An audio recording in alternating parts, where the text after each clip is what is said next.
আপনারা দেখছেন CNW news TV. এবার নতুন রাজনৈতিক দল গঠন করতে যাচ্ছে আন্দোলনকারী শিক্ষার্থীরা, বলছি বিস্তারিত। প্রধান দুই রাজনৈতিক দলের বাইরে গিয়ে নতুন দল গঠনের চিন্তা ভাবনা করেছেন আন্দোলনকারী শিক্ষার্থীরা। মূলত দেশের সব জায়গায় সংস্কার আনতে নতুন রাজনৈতিক দল গঠন নিয়ে আলোচনা চালিয়ে যাচ্ছেন তারা। সবকিছু ঠিক থাকলে আগামী 1 মাসের মধ্যে এ ব্যাপারে সিদ্ধান্ত আসতে পারে।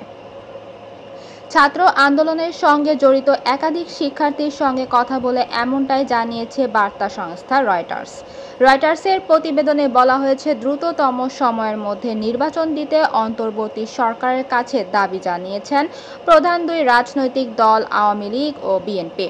কিন্তু শেখ হাসিনাকে ক্ষমতাচ্যুত করার আন্দোলনে অংশ নেওয়া শিক্ষার্থীরা এমন দাবি প্রত্যাখ্যান করেছেন।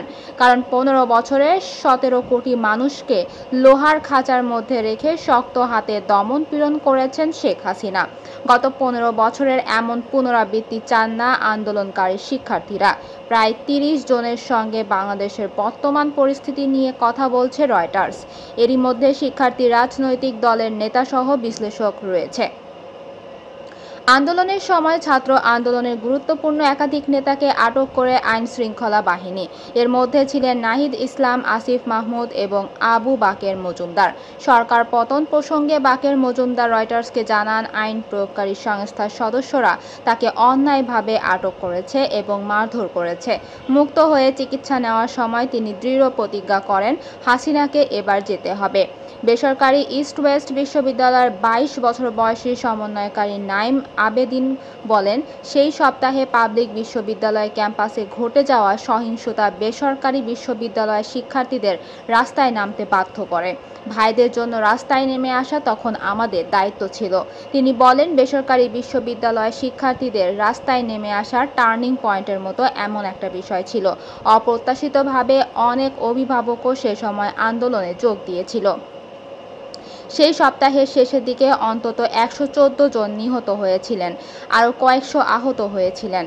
তখন ক্র্যাকডাউনের মাত্রা আওয়ামী লীগের উচ্চবিত্তদেরও হতবাক করেছিল।